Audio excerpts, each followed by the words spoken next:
What's going on, guys? My name is Hefty. Welcome to Tower Talk, episode number 12. We got the usual crew, Blue Westlow. Hello. Versus the stream. Hi, and our guest this week is Cheriona. Say hello, Cheriona. Hey, guys, that's me. So, Cheriona, for those that may or may not know, what do you do? I am a Destiny streamer. You can find me 6 to 7 days a week at twitch.tv/Chariona. That's CHARIONNA. And I play video games more than any human should. I think we're all in that category. He's also got a great butt cheek. Blue would know. Excellent cheeks. Blue would know. Blue's all about those cheeks. Let me get a grab. So is Destiny your main game? Yes. Or actually, let me rephrase that. Do you play anything other than Destiny? I will play a variety of games here and there, and actually I'll quickly plug it. Fire Emblem Fates just came out. I'm going to be playing that next week. Super excited. But Destiny is definitely my primary game. It's what I built my channel on, and it's going to be where I stick it out for the long run. Awesome. He also set up the SRL Racing League. If anyone did not know that is correct. That's true. I did organize that. It was a lot of fun. Definitely worth the ungodly amount of work that went into it, but definitely worth. I mean, if you don't mind, can you give a quick overview of what you did for that and the kind of work that was involved? Because this might give somebody an idea of setting up a tournament as well. Oh, sure. In the future.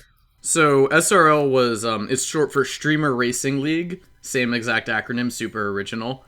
What we did was we took applications from literally anybody who wanted to participate in a multi-stream event with 23 other streamers who would then play SRL in custom lobbies in a tournament style that was hosted by myself, King Gathalion, and Professor Broman. And the first event was pretty small because it was the very first one we did. I got about 40 people interested, and that was pretty easy to narrow down to 24. And then after everyone saw how successful the first one is, there was about 20,000 people watching, and everyone was getting crazy publicity. I got about 300 applications for the second event, so it was my job to narrow it to organize that based on console, based on how often these people stream. A lot of people only signed up because they wanted to play with a bunch of their idols, so I had to figure out who was someone who's actually trying to grow a channel in Destiny and someone who's just trying to be part of this event. So after I narrowed that down, we had to organize it down to, another 24 people who hadn't participated earlier, and then, organize everyone into a Discord server, get everyone where they needed to be in time on top of hosting this. And this was all done live. So, it was a mess.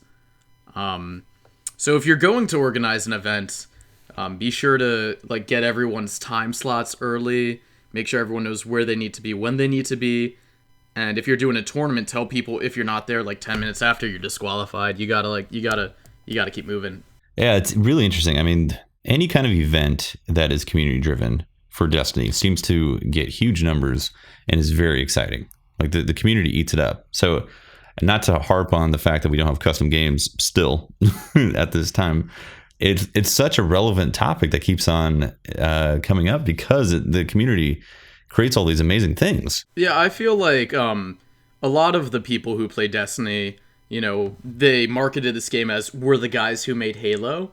So a lot of the player base came from Halo, where they did have custom games. And I was a mostly custom player myself. I didn't really play matchmaking. I would play games like Fat Kid and Zombies and all that fun stuff. So I think a lot of people came to Destiny having experienced custom games, and to not have custom games in Destiny, 2.5 years in now, feels like it's something that would be super important. That's just lacking. Yeah. Same thing for me. I came from a custom game background mostly. I played sometimes in multiplayer, but most of the time I was playing with my buddies in customs because it was just a lot more fun to kill your friends and then talk trash. Yeah, I feel like if there were custom games, a lot of the content creators, streamers, YouTubers, whatever, would be on top of, let's play custom games together with viewers, or whatever. And then I do the Melee Nade challenge every week, and I've been saying for months, as soon as we get custom games, I'm hosting a Melee Nade tournament, and I just can't wait for that day to come. I would love watching that. I don't know about Blue Wessel though. I don't I think would he enjoy watching it very much. I I mean, don't think Blue Wessler enjoys anything. see, the thing is, I just want more options for us to do stuff in general. Like, it would be super sick not just to have like private PvP stuff, but like I don't know if you guys watched the Clash course that Red Bull hosted. That shit was so sick. Like, I got so hyped from watching these people speedrun the strikes, and it would even be cool to have something along the lines of like a offline. Oh wait, we can't have offline. Having a, like a private strike run that's like, obviously you don't get any XP or loot from it or anything like that, but like you could load up a strike, or even like community strikes or stuff like that, and just like kind of play it and like learn the ins and outs of it. It's like that would be custom modifiers and all that. Yeah, like custom modifiers. Have your own custom. Like that would be so sick. Just custom anything in this game would help a lot. Which unfortunately this game doesn't have any. Like, really, the most custom thing we had was SRL, where you could bring 6 of your friends into Crucible. Absolutely. The rest of it is like, well, you can't really do anything custom at all. It's kind of sucks, but, it is what it is, unfortunately. The day that they were hosting the giveaway and the actual SRL tournament, I think I got upwards of something like 5,000 follows. It was crazy. Wow. It was ridiculous. Without streaming, think about that. He didn't stream. Yeah, either. without streaming. Wow. I thought you were streaming. The way streaming. it worked was like the giveaways. You had to, the more channels you follow, the more chance you have of winning the giveaway. So they made sure to include everyone who was taking part in the event, which is really cool. Again, it just goes to show you how hungry the community is for fun, exciting events. And as a community, we could easily put this stuff together and have nearly every weekend have awesome things going on. It's just we are completely lacking the tools, 100%. Yeah, it's interesting. Let's talk about special ammo. How do you guys feel about special ammo? Special ammo, what is that? I never get it anymore because I finish rounds too fast. But if you have an icebreaker or you have a sidearm, you got all the ammo you need, right? I do my best to end rounds before people can get special, honestly. Okay, so yeah, let's narrow that down first. How do you guys feel about people using sidearms and icebreakers to get ammo? It's lame. It's awful. It's boring. It gives you an advantage if you don't use the sidearm. If you're not doing the sidearm ammo glitch, you're immediately at a disadvantage against someone who is. So it's so annoying. It's ridiculous because I play with everyone. Like the majority of people I play with don't do that. So we'll end rounds quick. Using multi tools and whatever primary we're using. Next round, the team has full fucking shotgun ammo. That's not the invective. I'm like, wait, what? Like, we didn't get ammo. You guys died. How did you get ammo? And now they're winning rounds because they have sniper bullets and because they're exploiting. Yeah, and I'm like, that makes like I didn't like that. I was like, Bungie tried to do something really really good, and then now you guys are finding ways to fuck it up. And any PvP event in general is a test of Crucible's state, and every time we have a Crucible event, more and more often we find more and more of what's wrong with Destiny's meta right now and Destiny's Crucible in general. And Crimson Doubles just super highlighted, immediately showcased how bad the special ammo glitch was and how centralizing Icebreaker and Invective are now when you go into regular Crucible that are 3v3s or lower. I think the special ammo changes had good intentions, but it was the wrong implementation, and this is something that constantly comes up on my stream. As someone who plays Trials of Osiris a lot, we run into the people who are using Icebreaker, which a year 1 weapon should not be viable in a year 2 end game mode, and the sidearm swapping. And I feel like the implementation was just off. It was just, they dropped the ball on it. I think if they wanted to fix that, what they need to change is swapping ammo when you're dead. Like, if you change the type of weapon you have, your ammo should not persist between rounds or between deaths. And if they really wanted to make special ammo feel special, don't let it persist to the next round. Like, you could play slow and grab your sniper or grab your shotgun, but if they're going to say you can play a little bit slower, wipe the other team, and then grab special and have an advantage in the next round, they're not solving the problem they wanted to solve, which was you run down a line and there's immediately a sniper there. You're just giving that advantage to one team and one team only. Yeah, I think special ammo in general just needs more of a rework. They definitely had a good intention in that they didn't want the first round to just be special fest where you just run down the lane, get sniped. But it doesn't matter too much when in the following rounds you still have special ammo respawning at 15 seconds. I was playing Crimson Doubles and Trials. Special ammo still spawns within like 20 seconds of you spawning into the round, especially with how much weaker primaries are than they were in launch. Well, I mean, it's always been that way though, because like special ammo provides instant kills. I don't know about that. Like I feel like back with Suros and even back when Suros and Thorn were on the same level, primaries were like awesome. Do you think that's because we're a year and a half into the game though, with the same weapons essentially? Definitely possible. I don't want to say no. Partly that, but also a lot of the reason that every primary is weaker than what it was in the launch of the game, and special weapons really haven't been hit too hard besides shotguns. But shotguns are always going to be strong at close range. Yeah. There's no avoiding that. I mean, fusion rifles have been hit pretty hard recently, which is surprising. Fusion rifles were never really a spotlight weapon, and they've been the victim of some pretty serious nerfs. Back in Vanilla Destiny, I used to run the Light Beware, which was the vendor fusion rifle from the Vanguard, and I would run that as my primary because that was before all the special spawning nerfs. And I would use the... and you could kill people and pick up special. Yeah, like that, and I would use the universal remote as a shotgun for up close. So I had quite a bit of experience using this combo of like fusion rifle primary and then shotgun secondary, and that was before all your, Felwinter's Lies were put into the game. It was before the Party Crasher or the Matador even existed, so the universal remote felt like a very rewarding exotic primary shotgun back then to me. And now fusion rifles, aside from the Plan C, I don't see myself using any fusion rifle because they don't feel rewarding.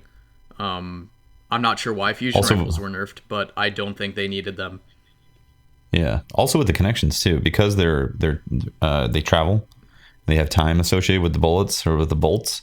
With the connections being so just across the map in this game right now, it's very difficult to use any kind of weapon that requires travel time with your bullets because of connection issues.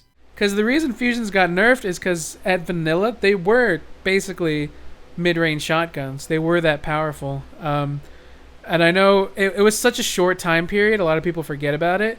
But fusions got neutered because people were pissed. They were pissed in the same way people were pissed at Thorn now.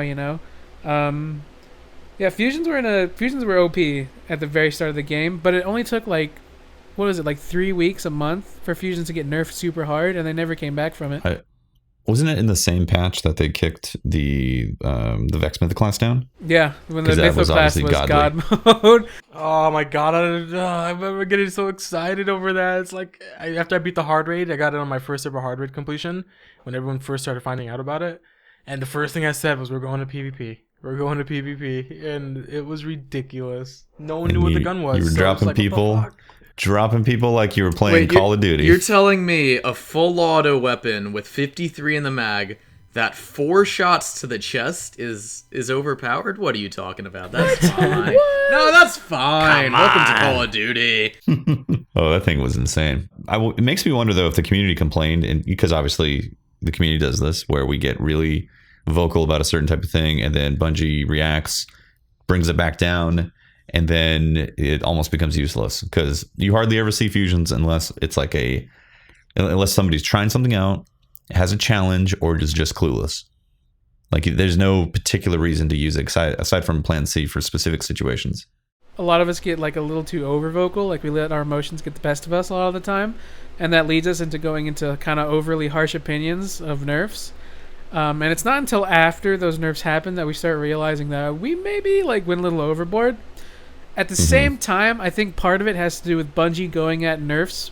A majority of the time, they go at nerfs with like an axe instead of a scalpel. I feel like they need to take gradual steps to nerfing things. Auto rifles, they fucked auto rifles so hard, and auto rifles are kind of coming back, but only at the lower end, like only at the high rate of fire. It's really just the doctrine, and to an extent, stuff like Monte Carlo and Zalo, but Necrochasm has been pretty fun, I gotta say. It's actually pretty good now, but yeah, with aggressive ballistics, it's actually, I think it's a faster time to kill than the Doctrine. They go a little overboard. They axe the shit out of a door. I feel like they need to slowly cut down the door, bit by bit. This is true.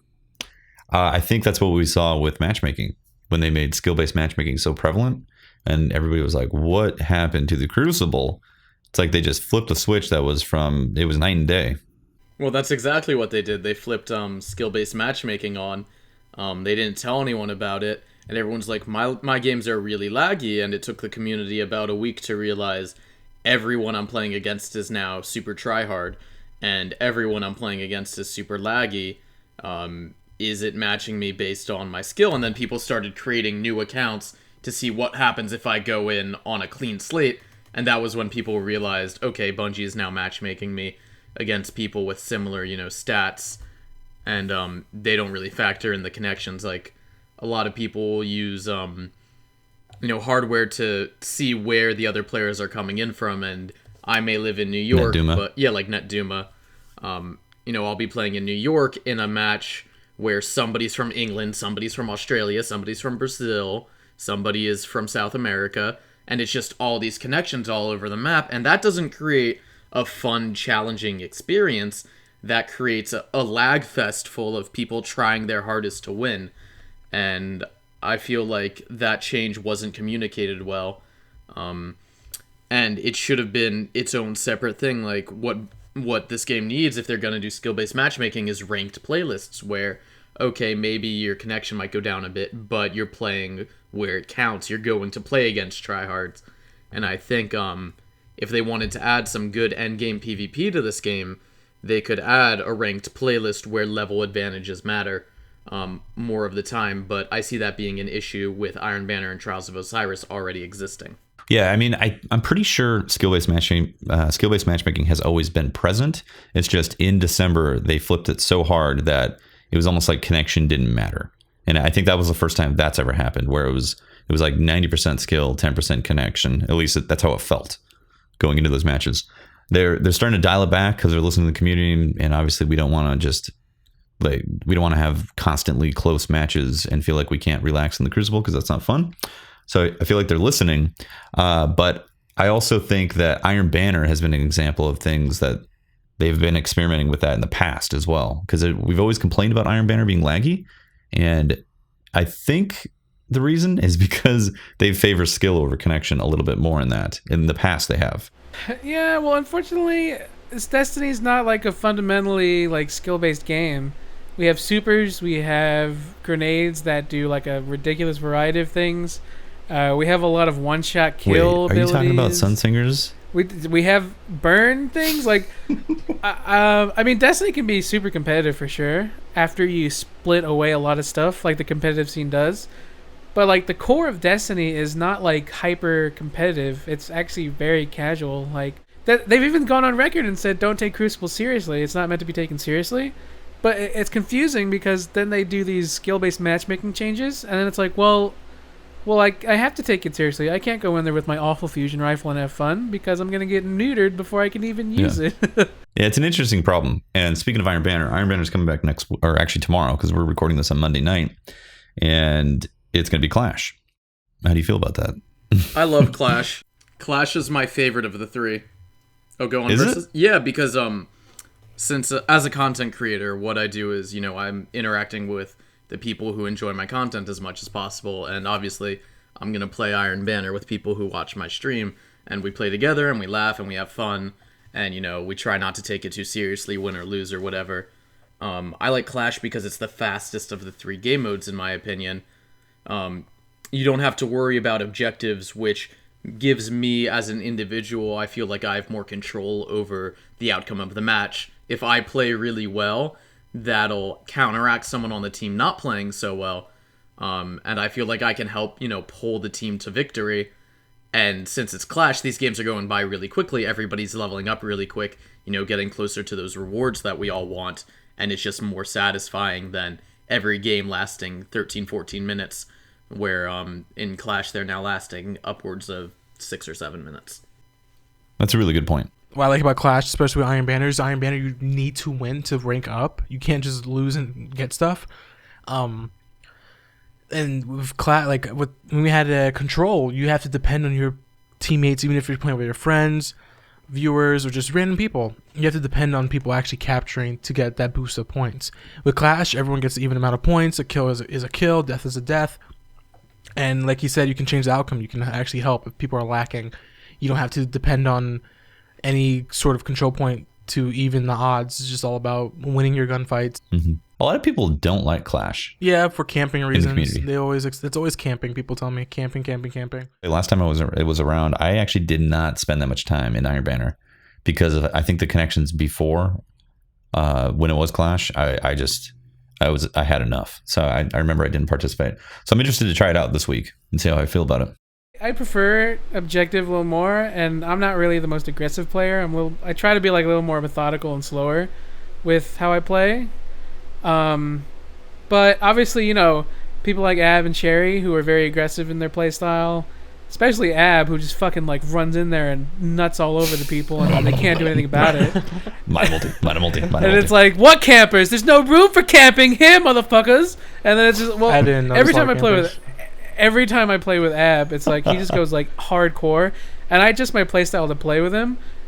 And when it comes to Crimson Doubles and Iron Banner, where people are like, oh, I hate when people camp, it's like, aggressive people are gonna like it more because they don't encounter that, because they say fuck that camping shit and they run in there and just fuck those people. We flush them out. So it's like, whereas someone like me who, when I play by myself, likes to play a little slower and a little more paced, I'll run into those campers. I'll run into those people that I don't really want to challenge as hard because, I'm really the only one who's kind of playing methodically, and then my teams are always going to be with me, so it's just different. Different play styles work differently for different Iron Banners. Like I said, in the community, there is a very strong polarity to Iron Banner Clash. Some people love it. Some people absolutely hate it. And it's interesting. In terms of getting your rep and rewards and getting your bounties done, it seems like Clash is better. Definitely. Because like you said, shorter game times. Exactly. That's a huge positive. And I think maybe because the last time Clash came, the connection was bad.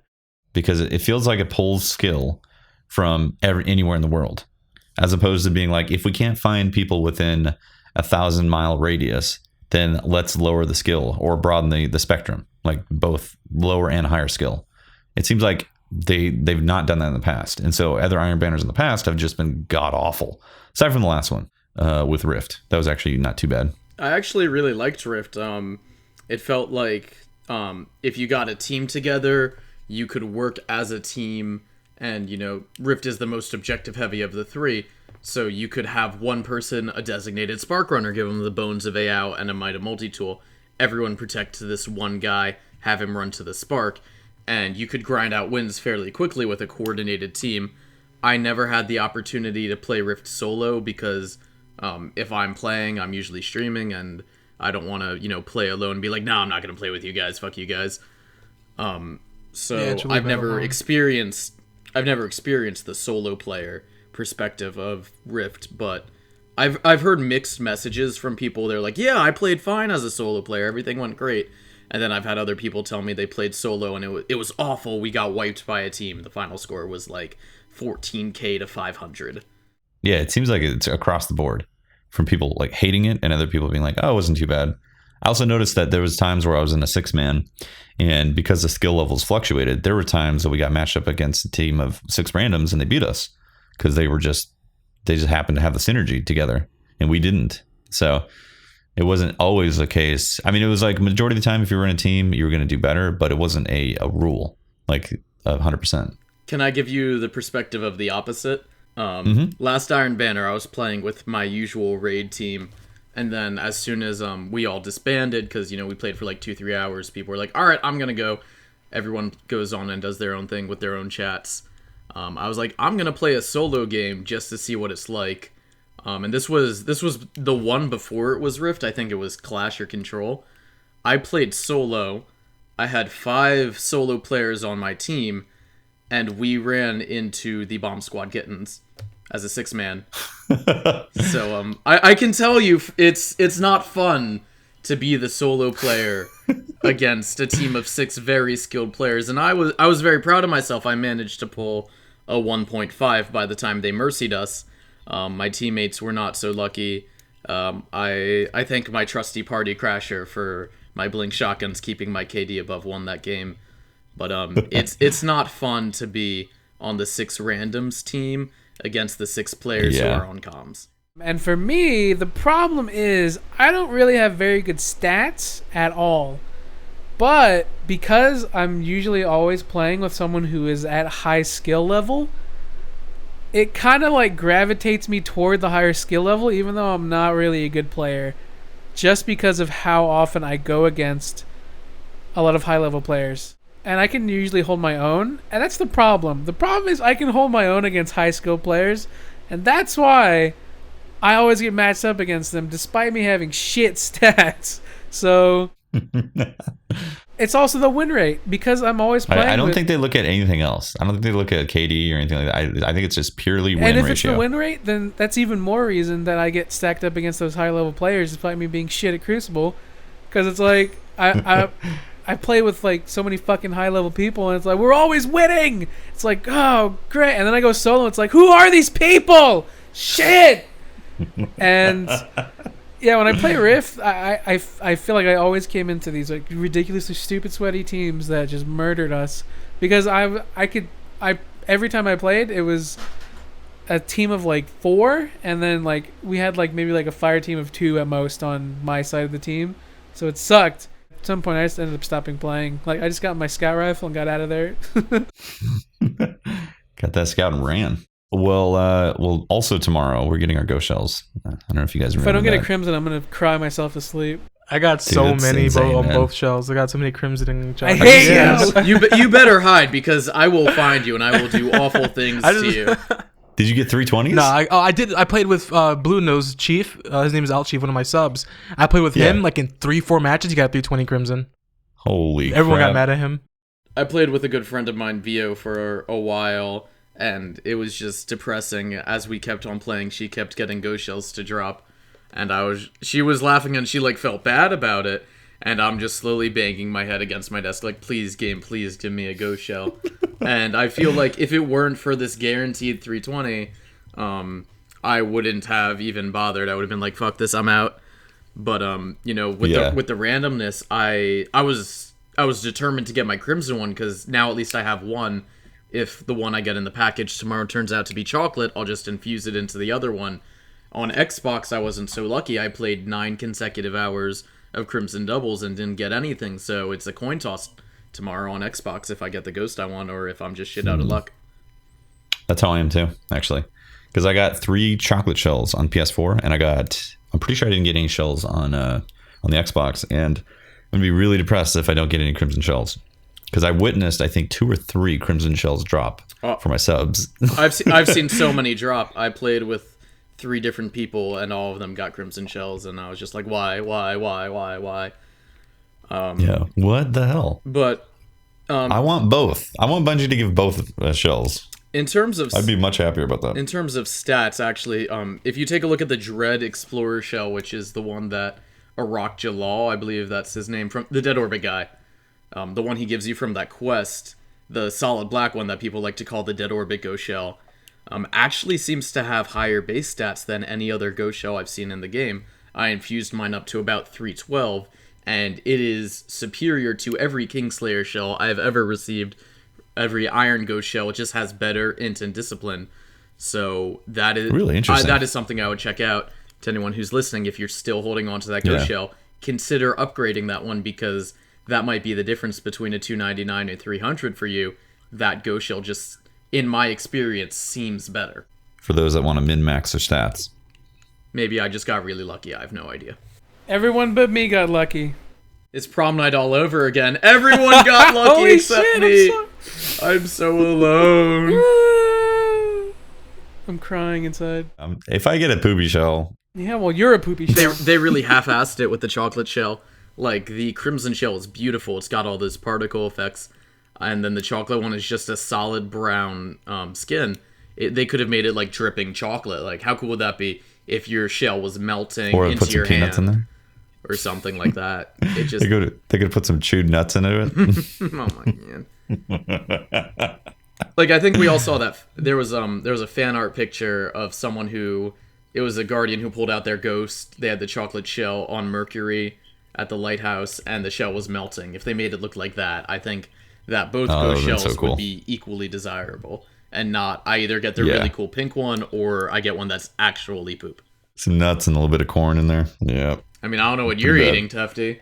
I'm just generalizing, you know? You feel me? You feel me, guys? I mean, I don't feel you. We're not even going to first base, Hefty. Well, that's okay. No worries. I don't blame you. Plus, you and I Alright, both have before bad this luck gets, on RNG. Rated R. We should probably, Wrap Yeah, it up. we gotta wrap it up. So, Chair, is it Char or Chariona? It's Chariona? It's like 18 different things. It's whatever you're most comfortable with. I always A call lot him of Char people Char. Call me Char. Okay, I would just want to make sure call I him Cherry wasn't Berry. blatantly butchering your name and you just like being polite and not correcting me. I call him Chariona because at the local strip club he's known as Cherry, so I call him Cherry. Cherry. I'll take a dance from Cherry, please. Minus the poop go shell. Great butt cheek. Blue indulges in the butt cheeks. All right, guys, thank you so much for listening to the Tower Talk podcast for this week. Once again, my name is Tefty Teft. You can talk to me at Teft on Twitter. Catch the streams I do for PlanetDestiny on Tuesday, Thursday, and Saturday evenings. And check out my personal channel streams as well at twitch.tv/Tefty Teft. And I am Versus the Stream. You can go ahead and talk to me on Twitter at Versus the Stream. That's VERSUS the Stream. You can also check out my personal Twitch channel at twitch.tv/Versus the Stream. My name is Blue Weslow. You can find me on Twitter at Blue Weslow. You can watch me on twitch.tv/Blue Weslow.